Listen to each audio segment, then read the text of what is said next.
Hey everyone, I'm Darius. This is another quick update video to show off a few more things I've been working on for this game. I think I'll start off with the inventory. So if we click onto here, you can see here there's an inventory button, so that wasn't there in previous videos. But if you click on this, it shows off your items that you've got. Items and weapons are kept separate to make it a bit easier to navigate. It also says how many of each item you have, so we have 2 lots of item 1 and 3 lots of item 3 and 1 item 4. And then it also has at the bottom the description. So what I want to show you is that there's only one weapon we have one scimitar, and also if I go to properties, you can see here that the person in our game doesn't currently have a weapon. Now, why that is important is because if we go back and we click on this, we can now choose which character to give it to, and it says give it to this person, just kind of confirmation basically. And now we've clicked that, we no longer have any weapons in our spare weapons, and so you can see up there at the top the weapons panel is gone. I'll highlight it here with the mouse. It was here and now it's gone. But if we go over to the character's properties, we can see now their currently equipped weapon is that scimitar, and so that's just basically equipping weapons and how the game handles not having empty lists of items or weapons. I think that's all I need to show in this menu just now. So I'll go over to the shop. It's a little framey. Whenever I record with OBS, anything it always kills the frames. Hopefully it's not unbearable. So you can see here it asks you if you're buying or selling, so you can click sell and it'll show you off all your things, how many you have, and then the price per thing. But more importantly, here in the buy, it's got its list of items and also weapons. When you choose to buy something, it'll show how many you want to buy, and then you can go to the max, or you can just buy a few. And so that way it won't say oh you can buy 10 and then check. It'll make sure you can't try to buy too many basically. So for example, we're going to buy 4, and you can see at the top there our gold was at 197. It's gone down by 60 because we just spent 60. It's now 137. So yeah, that's basically it. Is a working shop. And now I want to show you what a shop looks like. So if I go to the shopkeep here, and I click on the properties in OBS, here we go. Yeah, there you go. You can see it's got a list of items. So these are the items it has for sale. List of weapons. Basically the weapons it has for sale. Here you've got the can buy at and can sell at.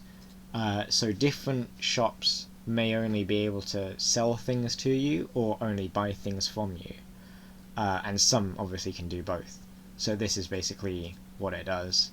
If only one is ticked, it skips that are you buying or selling page. Speaking of the buying and selling page, here's the text for it.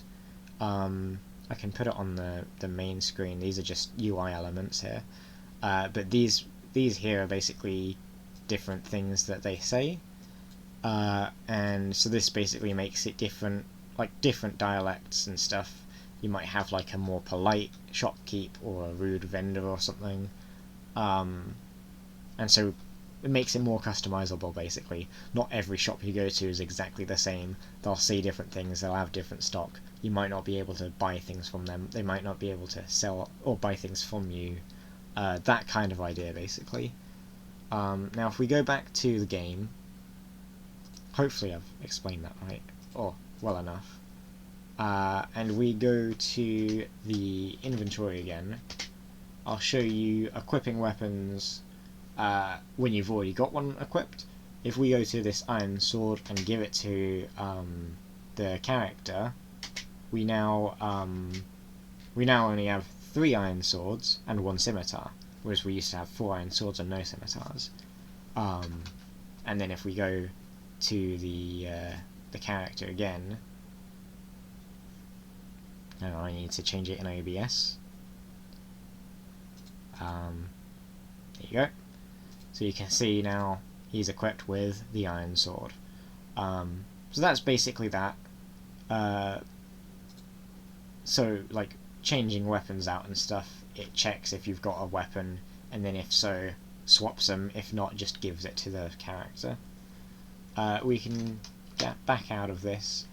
I think that's everything with inventory and shops. So I'll quickly show you that there's a new quest I added called Cube Hunter, just because everything is a cube.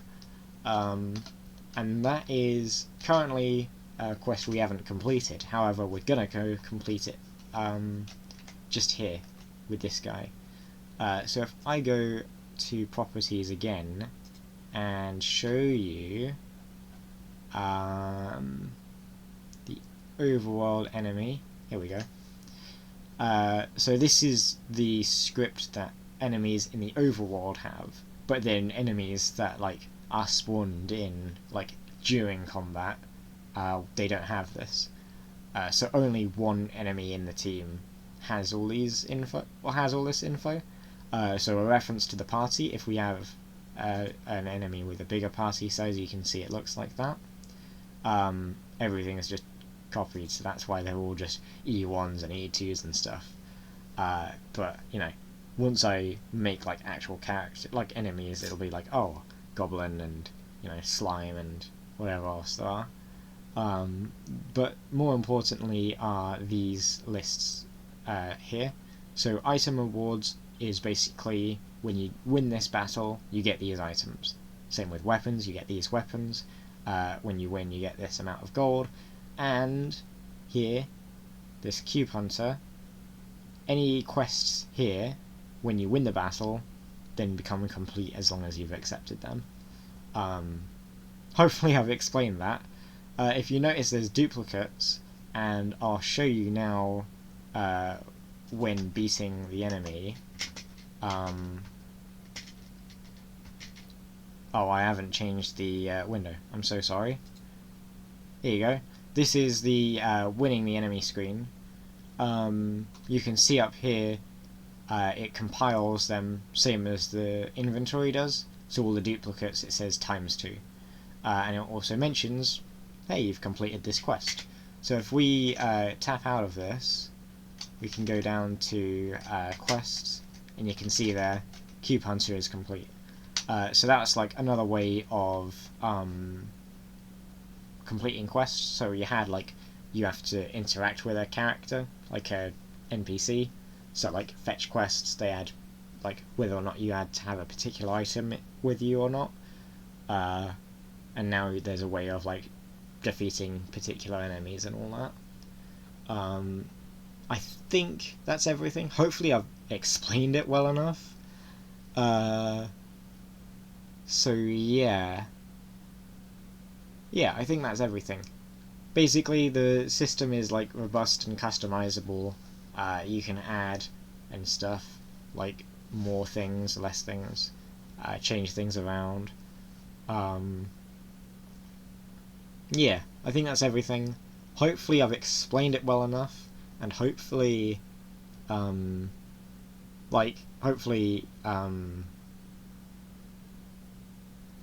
can't remember what I was even going to say there. Sorry about that. But like, hopefully, like, you know, you can see it, how it's coming along and everything. Yeah, I think that's everything. So next plans are things probably like, I feel like I said it already, but like, enemy spawners, which might change what the rewards are. So like, you might have all that overworld enemy info, basically. So you might have an enemy spawn in with like a team of 2, but then sometimes it might have a team of 3, or sometimes it might give you extra rewards, or sometimes it might give you like an extra weapon or something. That kind of idea. Maybe I'll look at doing AI like in the combat. I probably want to take my time with it because I quite like doing like enemy behavior and like just behavior in general in games, and like that kind of stuff is quite interesting with like behavior trees and stuff, and like different weights on like what different actions it will choose. So yeah, I might look in that. I don't really know exactly my next steps. I've got a few ideas. It's just working out which ones to do in which order, basically.